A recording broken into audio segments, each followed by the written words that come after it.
Hi, I'm Dr. Amy Robbins, and welcome to Life, Death, and the Space Between podcast. I'm a licensed clinical psychologist and medium, and here we explore life, death, consciousness, and what it all means. Today, I have Vikas Srivastava, or Brother V, on the show. Vikas holds an MA in education from Harvard and a BA in sociology from UC San Diego. He focused on school design with an emphasis on student-centered curriculum, creative confidence, and expanded consciousness. Over the last 20-plus years, he has served as a counselor, teacher, and administrator in district, charter, and private schools, including various grades, preschool through college, in both very affluent and economically disadvantaged communities. He currently serves as Director of Mindfulness at Legacy Early College, a K-12 charter school in Greenville, South Carolina. He supports school-wide integration of mindfulness, restorative practices, trauma-informed interventions, and social-emotional literacy for all scholars, staff, and related adults throughout the K-12 school. Welcome, Brother V. A quick public service announcement before we get into today's show with today's guest. If you have not subscribed to my newsletter yet, please head over to my website, dramyrobbins.com, and subscribe. The newsletter just gives you updates on the guests each week, which you can also see on Instagram. But I'm also going to be introducing some new content to my website that's going to give you more access to me, as well as more access to conversations about the shows and things along those lines. And also as a way to support the show, which I know many of you have sort of reached out and said, how can we continue to support this? So just sign up now, and those opportunities and information will be coming soon. And now to the show. Hey, super happy to be here. Honored to be here. Thank you for having me. Thank you for being here. So I just want to kind of date this. We are talking on June 1st. We are in the midst of the protests happening as a result of George Floyd, Black Lives Matter. So that's sort of the context in which we're having this conversation if people come to listen to this at a later date. And I think that's important for people to understand because some of that will probably lend itself or play into this conversation. But I wanted to first start with this concept of mindfulness because I've talked about it on the show before, but can you just review it briefly for people if they're kind of first coming in and hearing about it, maybe for the first time, or kind of what's your take on it? Because I think everybody has a different way of maybe thinking about it. Yeah, I do think that's a great question and a great question to ask whoever you're discussing it with, even if you have a definition, because it does come from a very specific tradition of Vipassana, but it is a branch. And so different people have maybe magnified different aspects of it in their own practice, like any practice. And so for me, I'm definitely rooted in the Vipassana approach, and we regard mindfulness as seeing reality as it is. And in seeing reality as it is, there's three main components. The first component is understanding that the degree to which we react, the intensity of our reaction, is proportionate to how much of reality we're leaving. So however intense our reaction is, we're leaving reality to that extent. So there's reactions versus reality. The second piece is the idea that in order to understand the wisdom of a situation, often wisdom comes from our struggles. Therefore, the practice of mindfulness is just when we see things as they are, we realize that which is causing us discomfort, which we want to run away from, is actually our path to growth and wisdom. And so if you can see things as they are without creating an intense reaction to discomfort, seeing it more objectively, then you can begin to see the wisdom in the discomfort versus kind of focusing on the discomfort piece. And the third piece is about mindfulness is when we see reality as it is, we notice that everything changes and everything's impermanent. And so part of seeing reality as it is accepting what I call these laws of nature. And so nature serves as the metaphor of truth. It's like if it happens out in nature, we're going to accept that as true. So I'm an educator. We talk to kids about going to college, getting a job. And the idea is that, you're going to get a job and then you're going to make money and your life's going to be really stable. And then maybe you get in a relationship and it's going to be more stable. And so everything we do, most of us as adults, as students, is towards this idea of stability.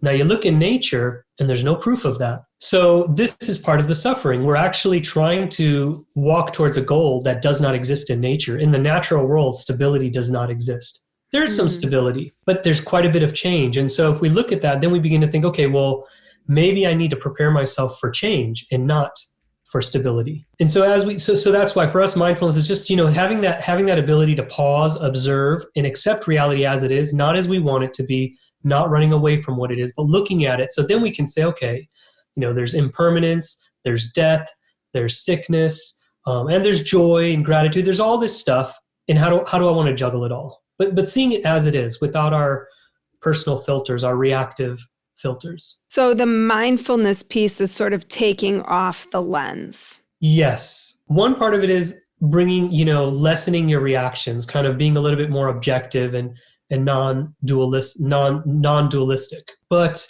the other part of it is, as you see things for as they are, you realize, well, the mind, if that's what we want to call it, this thing that exists between what we are, which is maybe consciousness, and the physical reality, there's this kind of intermediary interpreter. And as we see things as they are, we realize you can't control the mind. You can't tell a dog to not be a dog. You can't tell a monkey to not be a monkey. And the mind is kind of both of those. While we're taking off the filter, we're also observing simply, we're understanding that we're not the mind.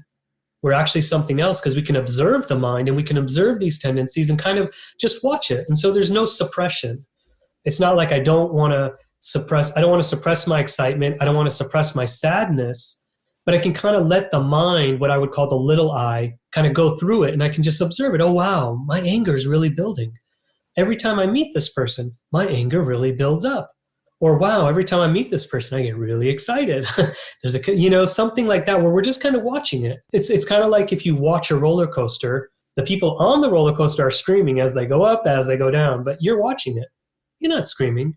You're seeing it go up, and you're going to see it go down. So yeah, it's taking off the filter, but you're taking off the filter by observing the whole and total picture. Well, and I love that piece about comparing the stability to the natural world, because and what came to my mind immediately was even the most stable parts of nature, right? Like a large tree that looks deeply rooted and planted in the ground. And I just had this experience this weekend where a huge branch fell off the tree that we would have thought would have been there, has probably been there 100 years, and who would have thought it might have been there 100 more. And to see that kind of happen and the weakening of the tree, just that's sort of what just came to mind as you're talking about this, is that there really is no stability, but knowing that you'll be okay and finding that inner wisdom and peace is what comes from the practice of meditation. So I think in the modern application of mindfulness, it's kind of, in my opinion, I'm a little, I don't know what the word is. I don't care for the approach of kind of the positive redirection, because we talk so much about stress reduction, anxiety reduction, and sustainable happiness. There's also a part of the laws of nature that are a little miserable at like change. Mm-hmm. Wouldn't it be, I would love, I tell people I would love to sell you a book, a lotion, and a pill. I'd love to sell you a course that keeps you young. Mm-hmm. Is there misery in getting old? Yeah. Ask an old person. Mm-hmm. Is there misery in change, that everything keeps changing? Kinda. Yeah. Okay. So this is life. Right. It's the accepting what is, all sides of it. What choice do we have? To not accept it as suffering? Mm-hmm. And people say, wow, so we're just supposed to be sad and not no. Once you accept that people can die at any point in time, we have this idea that we came with a warranty. Now, I don't know about you, but I don't know if my hospital was racist, but they didn't give me a warranty. Mine didn't either. Good. Okay. I won't take it personally then, but they didn't tell me I was going to live for 65, 75, 85. So once we accept that death comes at any time and without notice, we treat people differently. So are you sad about it? No, you actually become quite the opposite. You don't take people for granted. And that's so much the point of my podcast, is to put that contemplative thought in your mind every day, because it can shift how you are in the world. So how can we be mindful in everyday lives? Because you talk about mindful walking, mindful eating, mindful gardening. What does that look like? Because I sometimes get a little caught up in, wait, but I'm supposed to be gardening and I'm like thinking about, the 12 things I have to do. Come back. I got to be in the dirt, in the garden, planting or eating or whatever your mindful activity is. The term I use is being mindful, because I don't believe we ever become mindful. No matter how much we practice, mindfulness is a state of being. No one just all of a sudden like hits this thing where now all of a sudden they're mindful all the time. It's a constant practice, number one. Number two, there has to be the intention. So, again, when the mind's natural state is to constantly give itself value. So it's got to talk to you, right? So if the mind is quiet, it's like all of a sudden it feels worthless. So it's like, oh, well, we'll look at this and look at that. And you remember this and let's think about this and let's think. It's like that pathetic friend that's just got to be in constant discussion with you. So it's the nature of the mind to do that. I would say first and foremost, if we address our inability to be mindful 100% of the time, if we address it with angst or ambition, and even maybe aggression or like, gosh, why can't I just be mindful? Sometimes we're meditating. Why can't I just meditate? Why can't I just focus? That non-acceptance of what we are at that exact moment is actually giving us more work to undo later. So the first step is, again, observing. Wow, interesting. I just started thinking about this. I wonder how I started thinking about that. What was it? Was it the soil or the worm or the orange that I was like, the fruit that I was tending to? I mean, what was it that triggered, maybe just kind of like, wow, that's interesting that I just went. And part of being not mindful is so important because it's the unraveling, right? The mind has to unravel. We've stuck in all these ideas and all these experiences and all this stuff. And then all of a sudden it's like, we want to shut it down. That's not being mindful. Mindful is allowing the body to unravel as it is. Oh, interesting. In fact, maybe I'll think about it a little bit more. Let my mind even drift more. Let it drift. It needs to unravel. Let me watch that drifting. So there's that piece of it. And that's where it's the ease. It's including, mindfulness should not be this kind of ambitious, aggressive effort. There has to be ease. When we lose ease, then as you say, as a medium or as a channel, when we lose ease, then we also shut off our connection to that inner wisdom now, right? Mm-hmm. It's like bending a water hose. The water can't come through. So one part is bringing ease and acceptance. The other part is very simple. And I say, come to your senses. So very easily, what do I see? What do I smell? What do I taste? What do I hear? What do I feel? And what happens is when we come to our senses, we become mindful.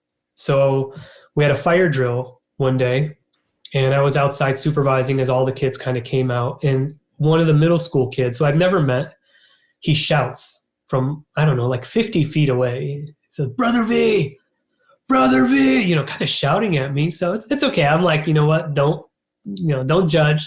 So I walk over there. I'm like, are you calling me? He's like, yeah. I'm like, okay. I'm like, what's up? He's like, I'm angry and I heard you can help. I said, okay. I was like, maybe. He goes, well, so-and-so, and he starts telling me the story. I said, hold on for a second. I said, can you see me? And he goes, of course. I said, what's behind me? He said, a tree. I said, does the tree have wood? He said, yeah. I said, what color are the leaves? He said, green. I said, what's behind the tree? He said, a brick building. I said, what color are the bricks? He said, red. I said, what's above the building? He said, the sky. I said, what color is the sky? He says, well, it's blue, but there's clouds. I was like, oh. It's like, which way is the wind blowing? At this point, his friend started trying to, it's blowing this way, it's blowing that way. I said, what else do you hear? He's like, I hear people talking. I was like, do you hear different languages? He says, yeah. I said, how many? He's like, I don't know, almost 3. I was like, yeah. I was like, oh, by the way, what were you angry about? And he said, I forgot. Right? So just that kind of what we call orientation, like orienting back to the physical reality. And that's what the 5 senses do. They can't do anything but orient us to the physical reality. Now, as we get older, in our minds, we're always young until we look in the mirror. Mm-hmm. And it's like, oh my God, that's I'm the aging. Truth. Right? So or the Zoom. Right? So the physical reality doesn't ever lie. Physical reality will put you in time. So one is, have the ease and the observation and the acceptance. The second is come to your senses. And the third is always go towards subtlety. We have this addiction to intensity, to always what's loud, what's so obvious. And so mindfulness is developing that discipline and ability to move away from loud sounds and go towards the quieter sounds. Maybe not focus on what someone is listening. Ask yourself, what are they not saying? Or not, not focusing on what someone's saying, but asking yourself, what are they not saying?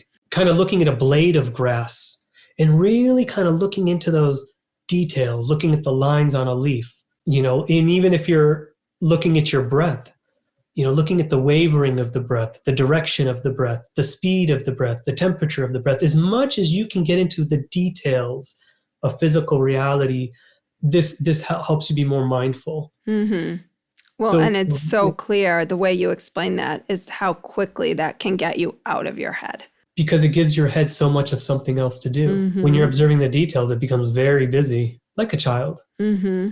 They say a dog is always 2 years old. Same thing with your mind. Mm-hmm. So can you tell us about the mindful work that you do and the impact that you see daily? Because it's pretty powerful work you're doing. What came to me was a framework. So I work very much within the framework of the medicine wheel, the Lakota medicine wheel. And I kind of What is that exactly? I'm not familiar with that. So the Lakota medicine wheel, different native tribes have different medicine wheels, and I don't know about them. I was taught by a Lakota elder only about this specific wheel. It's applicable in a lot of different ways. The foundation of it is it's a systematic process by which we reach a holistic perspective. And so it doesn't place one perspective above another, but in fact really pushes us to look at different angles of anything that we're thinking about, or even about our life in general. And so there's 4 main directions, and then you have the 4 sub-directions, which gives us a total of 8, plus the middle, which is a 9th part of that. So you've got north, south, east, west, and then you've got northeast, northwest, et cetera, et cetera. So the east is considered the mental, the south is the physical, the west is the emotional, and the north is the spiritual.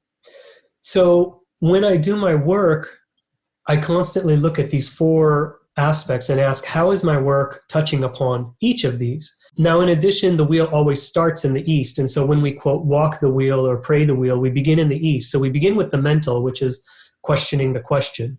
And then from the mental, we go to the physical, which is the embodiment, bringing it back to the body, to the experiential. And then the west is actually holding silence. And the north is integration. So thinking about how to really apply mindfulness in a holistic way just came to me. I said, well, the wheel works for everything I do. Could I possibly fit it? And it took a while. It took a bit of tweaking and experimenting.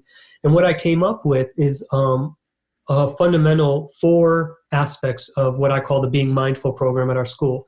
So in the East, the mental is theory, and the focus is mental objectivity. In the South is the physical, and that's physical embodiment.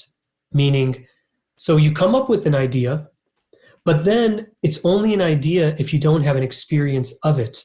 So if I tell someone about objectivity, it sounds great. Can I give them an experience of objectivity? Can you give an example of what this looks like? Absolutely. So then what I'll do is after I give them the experience, I'll actually have them hold silence at different time periods, depending on how much time we have. It could be 30 seconds, it could be 10 minutes. And in that time, they're not to talk to anyone. Just hold silence. And then the integration piece is when I say, so how can you use this? The key to our program is this. In the South, we have practice. In the North, we have integration. And what a lot of people do is they have an idea. Like we say, don't bully. Let's even take nonviolence, objective reality. Mm-hmm. Any of these, be non-dual, be calm, don't react. All of these ideas. Me and you will talk about all these ideas, right? And then everyone says, these are great ideas. And then what happens? We go out into the world and we can't, we're hit with everything. It's like I tell people, let me tell you how to play basketball. I'll tell you everything about it. And I'll even show you a video on basketball. But then are you ready to go compete? No, we have to practice. Mm-hmm. So meditation is the practice. Meditation is taking those ideas and then giving someone a physical experience. Here, let me show you to your body, to your cells, Let me show you in your mind what it means to be objective, so that when you go out into the world and all of a sudden something starts happening, you know, oh yeah, this is what it feels like. That tension between wanting to react and not react. Oh yeah, I felt that in meditation. This is what it felt like. Can we integrate it all the time? No. We keep practicing, we try to integrate, we keep practicing, we try to integrate, but the practice is the key. The practice is the key. And in us, and what it looks like for us is meditation. So we have in-school suspension, which is usually a waste of time. It means you give a kid a bunch of homework and make him sit in a little cubby for the day, and it's torture. So the kid gets in trouble, and then the kid goes back to class the day after, the same child. I mean, I don't know what they've learned, except to what, in our case, what I quoted the kids saying is, I've learned to shut up and not say anything. Right. So right. We're not exactly teaching. So we turned it into in-school seminar. And in that seminar, we do 4 cycles of the wheel. We start off with the first theory, which is reaction versus reality. Then we do a meditation of 3 to 6 minutes. Then they have a quiet reflection time. And then integration is, how can you use this? Then we go back and we talk about growing edge, which is embrace discomfort, grow with ease, EDGE. We call it the growing edge. And then we talk about it. And then we meditate for 12 minutes. So in 6 minutes, no one gets uncomfortable. In 6 minutes, everyone is in peace. They're like totally observing reactions. It's great. 12 minutes, discomfort starts to settle in. And now they practice. Oh, this is what it feels like when I'm asked to just watch my discomfort. Again, then they reflect on it for a few minutes, and then we talk about how can you use this. The third one is impermanence. Now we go to 18 minutes. In 18 minutes, not only do they get discomfort, but they actually see themselves getting uncomfortable and then comfortable again, and maybe uncomfortable again, and then uncomfortable again. So now they go, oh, it changes. If I'm uncomfortable, it won't last forever. Oh, and if I'm comfortable, it also doesn't last forever. So now their body's like, oh, this is what he means by impermanence. The thoughts came, the thoughts went, because over 18 minutes, you'll see that. And then the last piece is expanded consciousness, which is the theory of particle reality, that everything is made up of smaller and smaller parts and pieces. So then we go to 24 minutes. And in 24 minutes, I take them in a very deep meditation to where when we listen, we're listening to multiple frequencies, like the air conditioner, the high and low frequencies, the wavering. When we when we focus on the breath, we're looking at little itty bitty parts of the breath. So they're like, oh, wow, each time I breathe is different. When I breathe out, it's different than when I breathe in. And this is getting them to appreciate the subtlety and to look at the details of physical reality. And also to understand that the world is actually fluid. To the extent that we see solidity, we're unconscious. As we see things as they are, we realize everything is fluid.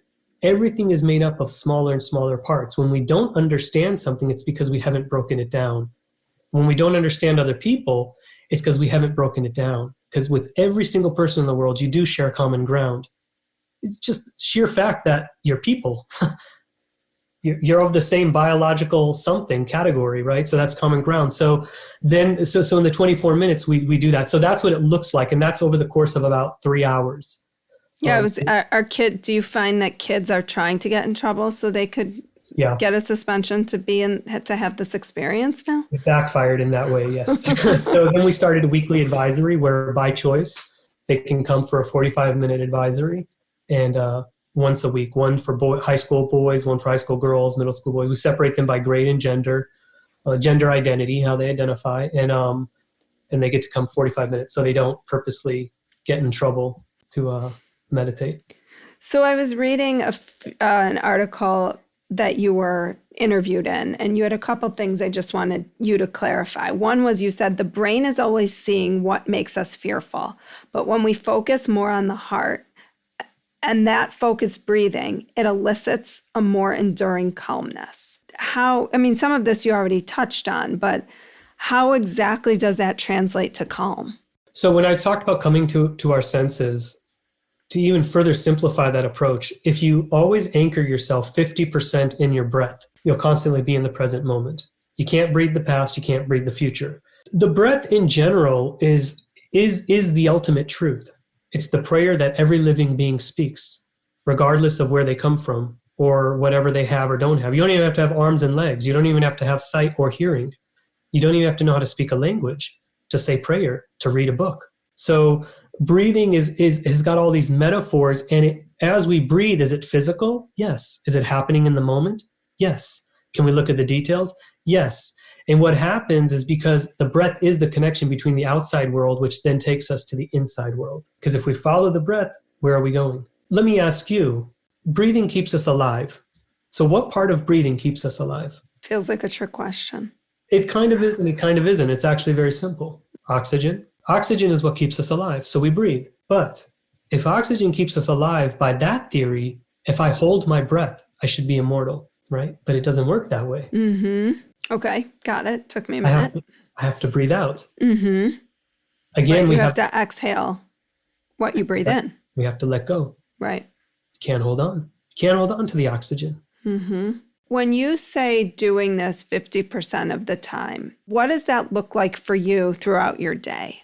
It means that for me in particular, very, very specifically, I'm constantly feeling my breath on the tip of my nose, constantly. I mean, you could feel your breath anywhere you feel it the most in your body. The reason I like the tip of the nose, and if your nose is stuffy, you can do your mouth, is because I feel like once you get past the nose, it's a little bit of imagination. Do you really know where the breath is going? And so I don't really tie into imagination. I'm just seeing reality as it is. So if I focus here, the air is coming in here, it's touching the tip of my nose, and it's coming back out, and I actually can feel that air coming in and out of my nose.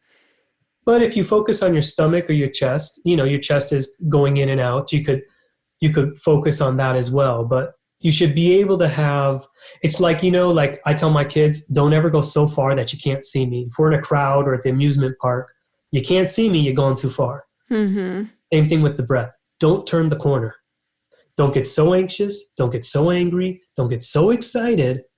Don't talk so much and so fast that you turn the corner and you can't see your breath. So you're just, obviously now for you, this is probably is very integrated into who you are and what you do. But how often are you consciously noticing that you're not paying attention to your breath?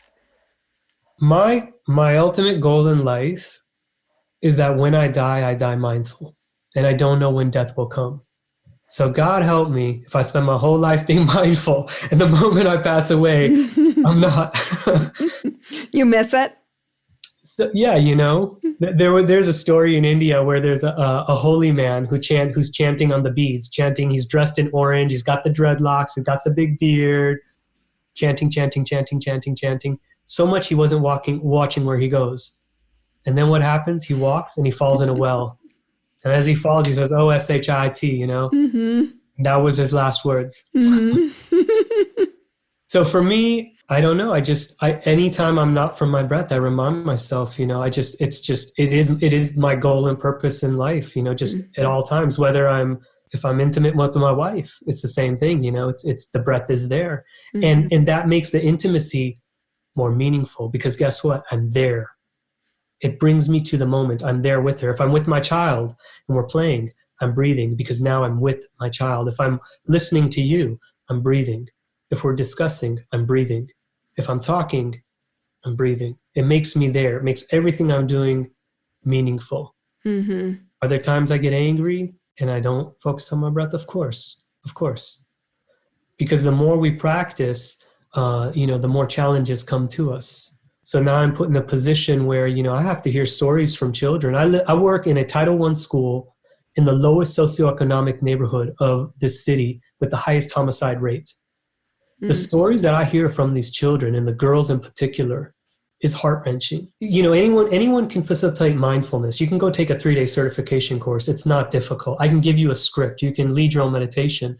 But the parts when you go off script is where your practice is challenged. When a 11-year-old girl tells you she was raped by her father or her mother's boyfriend, when your practice is challenged and the questions come up, when you go off script, that's where your practice is going to come in. That's where the breathing is going to come in. That's where the groundedness is going to come in. That's where the humility of, hey, spirit, can I just hold presence? I don't have a solution. Help me just hold presence right now. Mm-hmm.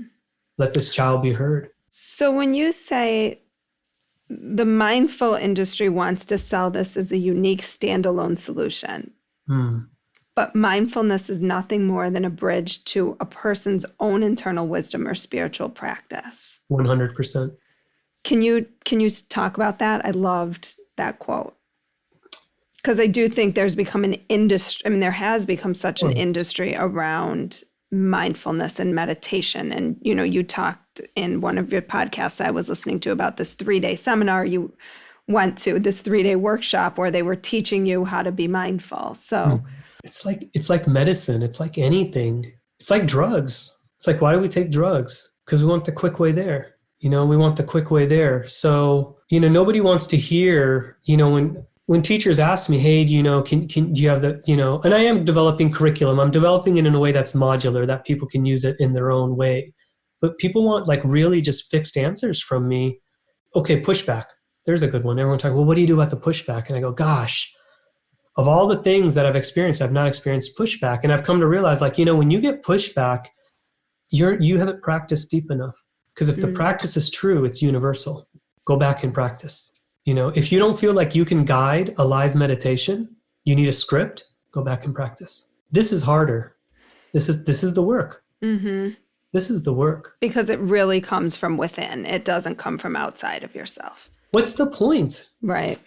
If I tell you something, what's the point? It's me. It's not you. That's not the point. See reality as it is for you to see your own reality through your own experience. So we don't focus. I never talk about compassion. I don't talk about empathy. I talk about breaking things down, which leads to empathy and compassion, but breaking things down into small parts is looking at nature. You can't understand a drywall unless you break it in half and you look at the dirt and dust in it. And then you go, okay, this is what this drywall is made of. You have a brick, you break down the brick. Okay, these are the pebbles and stones the brick is made out of. You examine soil, you break it down. Okay, the soil is from the West Coast, the East Coast, desert, whatever. This is nature. To understand something, to understand human beings, we can't understand by the color of our skin. We understand by our DNA, by our cells, right? So we have to break it down to understand it. This is nature. But I don't teach empathy and compassion because in my neighborhood, they're trying to survive. You're going to teach my kid about empathy and compassion? His father just put a gun to his head. Where do you want to go with this? Mm-hmm. He will come to that place through practice and through his own path. I cannot shove it down and tell him, don't fight and be nonviolent. I tell my kids, there's a time to fight. And I want you to meditate so you know when that time comes. Because there's a time not to fight. There's a time when you fight and you'll get your butt whooped.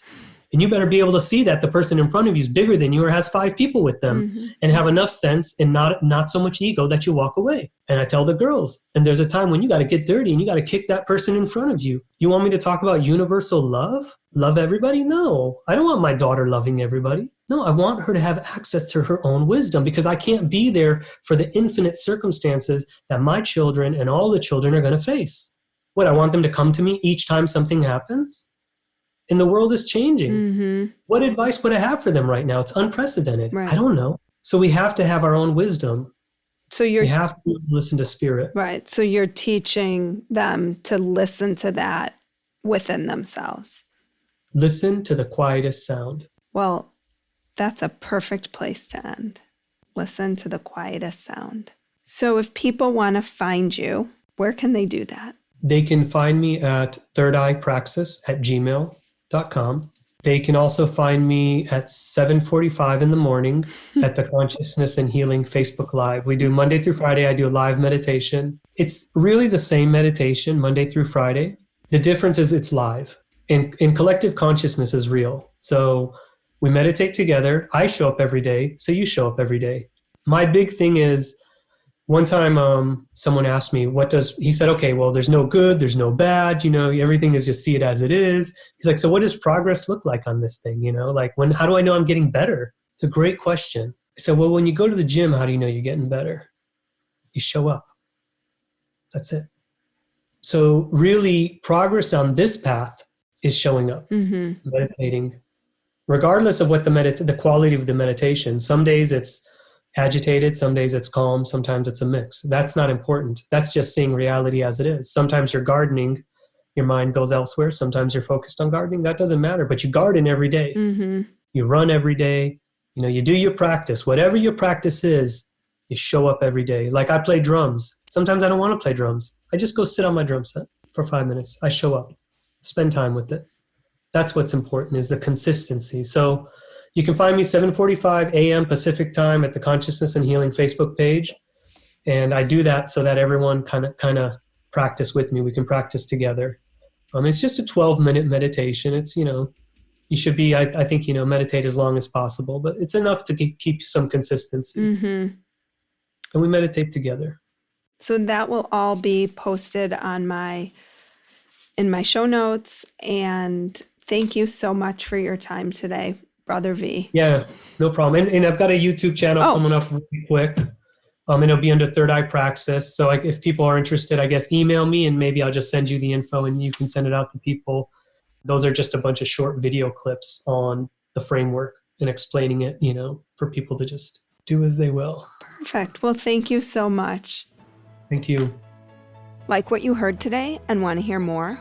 Wondering what comes next and what it all means? Head over to Apple Podcast, Spotify, Stitcher, Google Play, or anywhere you get your podcasts and hit subscribe. Also, if you could take a minute to rate and review my podcast, I would really appreciate it. Stay tuned as we continue to explore life, death, and the space between.